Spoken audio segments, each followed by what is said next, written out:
Assalamualaikum warahmatullahi wabarakatuh. Izin memperkenalkan diri, nama saya Ali Pramdani, NIM 1807115 dari Prodi PGSD Penjas 5C. Nah, di sini saya akan membahas tentang kedaulatan medis yang keenam, yaitu tentang hipotermia dan tenggelam. Saya khususnya akan membahas tentang hipotermia. Apa sih hipotermia itu? Hipotermia adalah hilangnya suhu panas pada tubuh lebih cepat daripada panas yang dibentuk oleh tubuh yang diperoleh. Nah, biasanya hipotermia ini mempunyai suhu di bawah 35 derajat Celcius. Dan apa penyebab dari hipotermia? Penyebab dari hipotermia itu terlalu lama di tempat dingin, mengenakan pakaian yang kurang tebal saat cuaca yang dingin, juga terlalu lama mengenakan pakaian yang basah, dan bisa juga terlalu lama di air. Contohnya kecelakaan kapal di laut. Nah, ada juga beberapa faktor yang dapat memperburuk hipotermia. Nah, yang pertama adalah suhu yang rendah, yang kedua faktor angin, yang ketiga faktor air, yang keempat adalah usia penderita, yang kelima kesehatan si penderita, yang keenam adalah penyakit yang diderita si penderita. Yang keenam adalah penyakit yang sudah diderita atau cedera yang dialami oleh si penderita. Yang ketujuh adalah alkohol atau penyalahan guna obat yang terlarang, dan juga bisa terjadi kekurangan makanan. Nah, jenis-jenis hipotermia itu dibagi menjadi 3. Yang pertama adalah hipotermia akut atau imersi, yang kedua hipotermia akibat kelelahan, yang ketiga adalah hipotermia kronis. Nah, yang pertama adalah hipotermia akut. Nah, kondisi ini terjadi apabila seseorang kehilangan panasnya secara mendadak atau cepat. Contohnya pada saat orang terjatuh kepada kolam yang dingin.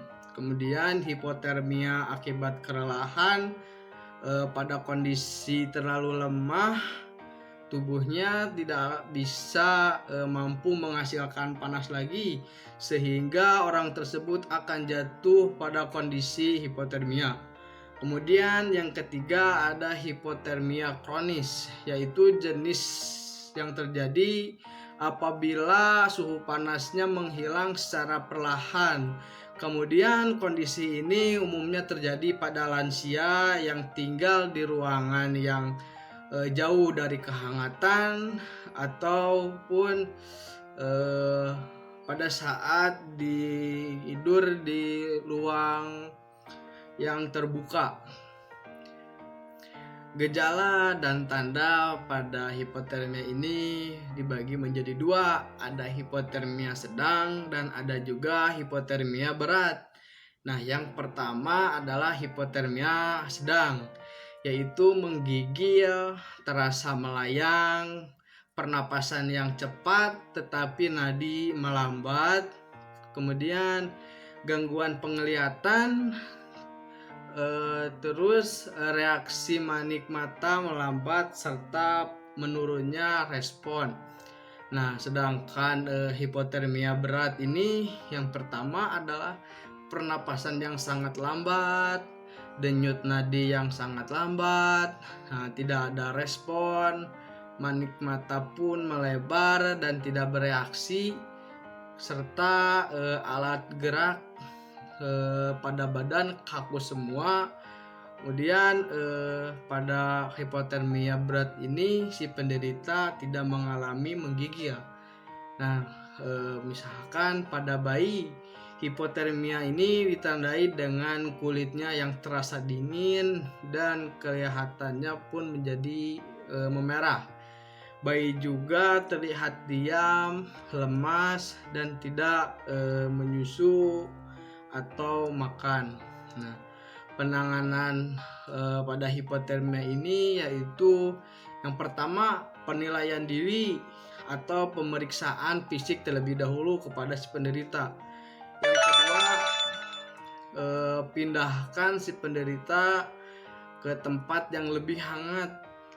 Kemudian jaga jalan napas si penderita, ganti semua pakaian yang basah pada yang melekat pada tubuh si penderita, kemudian beri minum makanan bila sadar, kemudian pantau tanda vital dan lalu rujuk langsung ke rumah sakit terdekat.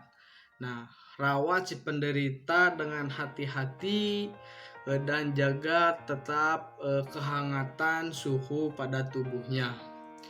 Kemudian bila si penderita masih bernapas dan berdenyut nadinya, lakukan tindakan ini untuk membuat suhu tubuhnya kembali normal. Yang pertama ada pindahkan si korban ke tempat yang lebih kering dan hangat. Pindahkan secara hati-hati karena jika gerakan yang berlebihan akan memicu denyut jantungnya berhenti. Kemudian jika pakaian si penderita basah, gantilah secepat mungkin dengan pakaian yang kering dan tebal. Kemudian tutup tubuhnya dengan selimut atau mantel yang besar agar suhu badannya hangat. Nah, jika ia sadar dan mampu menelan semua minuman atau makanan yang manis untuk meningkatkan suhu pada tubuhnya. Kemudian berikan kompres yang hangat dan kering untuk menghangatkan tubuhnya. Letakkan kompresan tersebut di dada, di leher, dan selangkangan. Terus hindari meletakkan kompres di lengan atau di tungkai karena dapat menyebabkan darah yang dingin mengalir kembali ke jantung, paru-paru, dan otak. Nah, selanjutnya itu menghindari penggunaan air panas, bantal pemanas, ataupun lampu pemanas untuk menghangatkan suhu si penderita. Karena panas yang berlebihan dapat merusak kulit dan menyebabkan detak jantung yang tidak teratur. Temani dan pantau terus kondisi si penderita hingga bantuan medis datang. Kemudian ada komplikasi pada hipotermia ini. Yang pertama ada frostbite, yaitu cedera pada kulit dan jaringan bawah karena membeku. Yang kedua ada Klein-Band, yaitu peradangan pembuluh darah yang kecil dan saraf pada kulit. Yang ketiga ada French foot, yaitu rusaknya pembuluh darah dan saraf pada kaki akibat terlalu lama terendam air dingin. Kemudian yang terakhir adalah ada gangrene atau kerusakan jaringan. Nah, dalam pencegahan hipotermia ini ada beberapa langkah sederhana yang dapat dilakukan untuk mencegah hipotermia, yaitu jagalah tubuh agar tetap kering, hindari mengenakan pakaian basah dalam jangka waktu yang lama karena akan menyerap suhu tubuh kita. Kemudian gunakan pakaian yang sesuai dengan kondisi dan kegiatan yang kita akan lakukan, terutama ketika kita akan mendaki gunung dan berkemah di tempat yang dingin. Kenakanlah jaket yang tebal dan pakaian yang tebal agar suhu badan kita terjaga. Kemudian gunakan topi, syal, sarung tangan, kaos kaki, serta sepatu ketika akan beraktivitas di luar rumah. Terus lakukan hana untuk menghangatkan suhu tubuh kita. Hindari minuman yang mengandung alkohol atau kafein, konsumsilah minuman dan makanan yang hangat.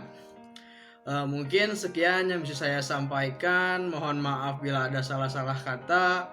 Wabillahi taufiq wal hidayah. Wassalamualaikum warahmatullahi wabarakatuh.